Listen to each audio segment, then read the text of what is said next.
I am proud to be a woman and a feminist. But feminism is about fairness. Inspiring confidence in young women. Buckingham Palace has launched an investigation into the bombshell claims that the Duchess of Sussex bullied young staff at Kensington Palace. There are bruised and battered people out there who are still some of them are still in quite a fragile state. Because when women are uplifted, the entire community is.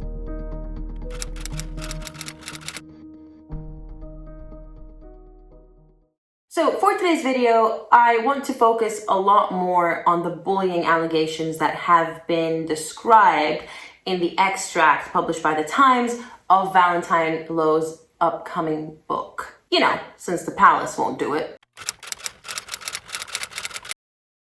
This whole concept of Meghan and Harry having a revolving door of staff started very early on in their marriage. What kickstarted all of this, according to the extract, is the very quick departure of Meghan's personal assistant, Melissa Tuoptine. I'm sorry if I'm butchering that surname. A week after her departure, details of what may have caused it began to surface. And I'll give you two guesses what or who the cause was. It starts with an M.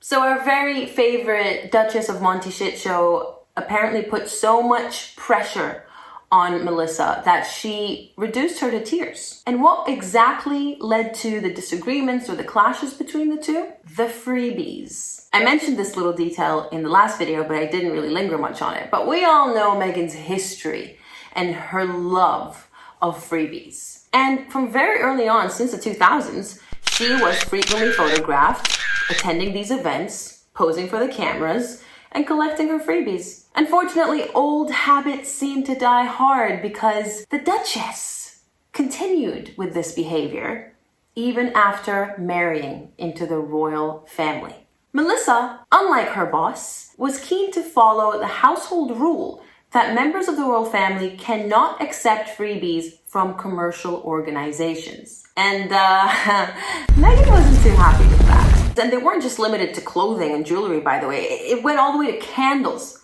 This woman wanted free candles. The Duchess of Sussex. Young women were definitely at the top of her hit list. Even before these bullying reports, I just got this horrible vibe as a young woman myself. I'm in my 20s. When I saw her at her wedding, I remember thinking, why doesn't she have any bridesmaids? Why doesn't she have a maid of honor? Why did it just have to be her walking down that aisle? It's because she couldn't have competition. Forget about younger women. She just couldn't have competition. You know, she always waxed lyrical in her interviews before she got married about, oh, my best friend Lindsay, my best friend Lindsay. Where was your best friend Lindsay? Why wasn't she standing there by the altar the way William was standing right next to his brother? I mean, you were happy to sit down Lindsay and I believe the other friend was Genevieve at Wimbledon on either side of you, but they weren't good enough to be your bridesmaids or maid of honor? That was personally a very early red flag for me. One palace source said there were a lot of broken people. Young women were broken by their behavior. One member of staff, they said, was completely destroyed.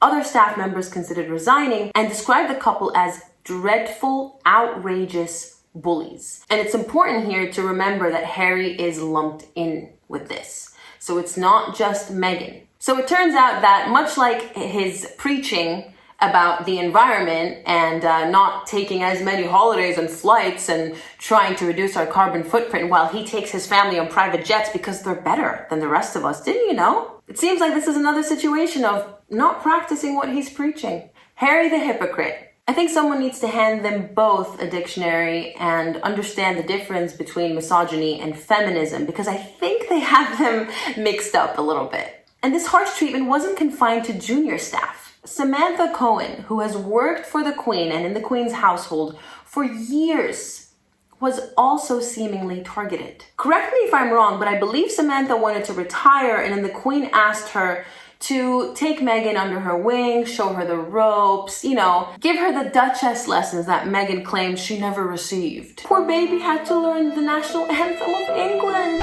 in English. So yeah, Samantha, who the Queen, may she rest in peace, thought was good enough wasn't good enough for Meghan and Harry. In fact, sources say that she was bullied and treated terribly by the couple. Now, interestingly, in February of 2021, Meghan's lawyers denied that Samantha had been bullied, and they claimed that she's actually still close to the couple. But we all know how litigious Meghan Markle is. So why did it stop at a denial? Why didn't they go further, her lawyers, and threaten a defamation lawsuit if these accusations and rumors continue to persist? Like Meghan said, sometimes the silent part is still part of the song. When Meghan and Harry were in Australia, Jason Knopf started to take things into his own hands and started to raise concerns, raise the alarm about Meghan's behavior. He wrote an email to his immediate boss, Simon Case, who was Prince William's private secretary, saying that he had spoken to the head of HR for the palace about some very serious problems concerning Meghan's behavior. He wrote, "I am very concerned that the Duchess was able to bully 2 PAs out of the household in the past year. The Duchess seems intent on always having someone in her sights. She is bullying X, name withheld by the author, and seeking to undermine her confidence. We have had report after report from people who have witnessed unacceptable behavior towards X, despite the universal views from her colleagues that she is a leading talent within the household who is delivering first-rate work." Jason went on to say that the tour in Australia was proving to be very challenging and Meghan's behavior made it worse. He also expressed concerns about his own standing and suggested that even Samantha Cohen could be struggling to cope. After speaking further with the head of HR about this issue, both of them agreed that the situation was very serious. He added that he remained concerned that nothing will be done. Oh, Jason, how right you were. Reading this is difficult. You know, it's not even that descriptive. What makes it difficult, though, is knowing that Jason was right. Knowing that the palace at the end of the day did nothing. And this monster of I struggle to even call her a woman, is just parading around, being invited to that walkabout after what she did to the Queen and the royal family. It looks like there are just no consequences for Meghan Markle. And it's difficult to watch it play out in the public eye. It really is, because where is the justice? You know, we all watch justice get served to Amber Heard in real time. When is it going to be Meghan Markle's turn? Now, Meghan's strategy to work around this is to play around with the definition of bullying.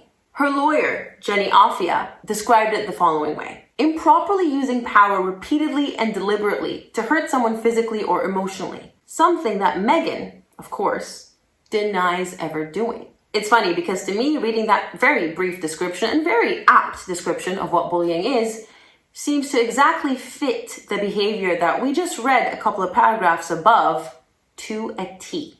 People, of course, made excuses for her, including Harry, by the way. To them, they saw it as a cultural difference. You know, Meghan was just this straight-talking American, you know? She knows what she wants, and she's not afraid to say what it is, and she's not afraid to tell you what she thinks. But get this, Jason Knopf is an American. Yes, it's a new detail that I actually learned after reading this extract. I always thought he was British. Nope, he was American. And he too felt as though he was being bullied, and he basically told the head of HR that he was next. So let's not start insulting every American out there by insinuating that they're all bullies. This is another form of enabling, coming up with excuses, pathetic excuses, to cover up for this monster who seems to have just bullied her way through life without any consequences. Screaming, throwing things allegedly, making people so terrified that they have to make plans to avoid them, that they get warned about them and are told to stay away. I mean, people seem to think lawyers are automatically intelligent. You know, I'm a lawyer and people say, "You're not a lawyer, prove it." As if lawyers are some godly, impressive, perfect beings. Jenny Offia doesn't even know what bullying is. So there's your lawyer. I don't know if they're afraid of her, because from all accounts, including Tom Bower, they are, which is very disheartening to think about. This monarchy, this institution, this 1,200-year-old institution is afraid of one single woman who is essentially a liar, let's not forget. That Oprah attack fell flat on its face. That was the beginning of the end for them. That interview, that's what sparked Tom Bauer to write the book. It's what made me turn against Meghan. I used to like her a lot before that. So where's the threat? No one takes them seriously anymore. They're a laughingstock. And it's spreading like wildfire. Is it a lawsuit? Are they afraid she's going to sue them? Well, you can't sue over the truth. Is it because the complainants want to be kept anonymous? And it would be impossible, of course, if, let's say, the report was released and Meghan sued or threatened to sue, and then you'd have to bring all of these complainants, because a defense to defamation is truth, substantial truth. How are you going to get the truth without involving the very people that this happened to? So maybe the palace is protecting its former staff, or even its current staff. Not everyone resigned. I think probably what happened is the palace gave all of these staffers a handsome payout, a really good reference, and bid them farewell and all the best. Because the damage that was inflicted on them won't be reversed by publishing the report. And at the end of the day, it's about the victims, right? As much as we want to know what the truth is, it really is about the victims. And if it's better for them to be protected, then so be it. Because again, we know the truth. There are people out there like Tom Bauer and Valentine Lowe doing God's work, talking to everyone, talking to these sources, and putting the truth out there. I just find it interesting that this woman has the audacity, again, to call herself a feminist, to continue to do so. You know, this wasn't just something from her past. She still perpetuates this lie of her being a feminist, and her husband, of course. I mean, girl dad, remember that t-shirt? It's like you just wiped out Archie from the timeline. Whatever happened to boy dad?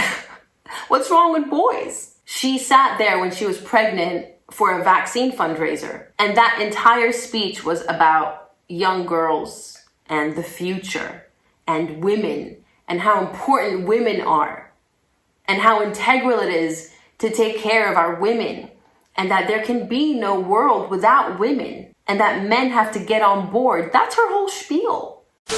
To make sure that men are uplifting women and see the same value in it. It's not just a women's fight for women. It's a people's fight for all people, right? So tell me this, Meghan. How do you better the situation of young women? How do you empower women, your favorite word?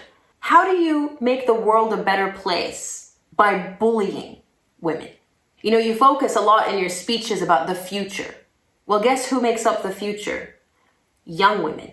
Your worst enemy. It's not the F word. I like to think that I'm a feminist in the sense that I believe in equality. You know, now you can't even use that term anymore without it being tarnished. So I like to say egalitarian, really. But that's what feminism should be about. Equality. Men and women. Of course, we have biological differences and we have to observe them and understand them. But when it comes to human rights and being treated as a decent human being, discriminating against people based on their gender is not part of the feminist agenda. Singling out women, specifically young women, as targets flies in the face of what feminism stands for. All that separates, whether of race, class, creed, or sex, is inhuman and must be overcome. The fact that that woman has the audacity to call herself a feminist is disgusting.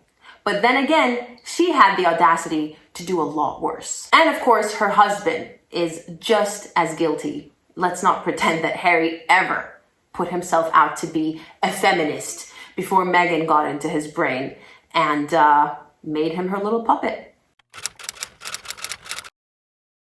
I just don't see why several staffers would lie about this. And I definitely don't see how Jason Knopf would have sent that email, many emails, voicing his concerns and describing the entire situation as very serious if there wasn't an ounce of truth to it. I'd imagine there were many meetings held with these victims before they resigned, because when you show up to resign, I'd imagine just like any other place, they want to know why.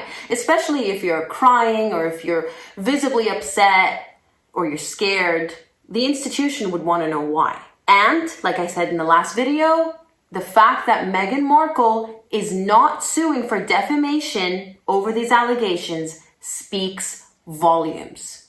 She's probably happy that the report's never going to come out, and she probably thinks it's just one more thing she got away with. And you know what's really sad?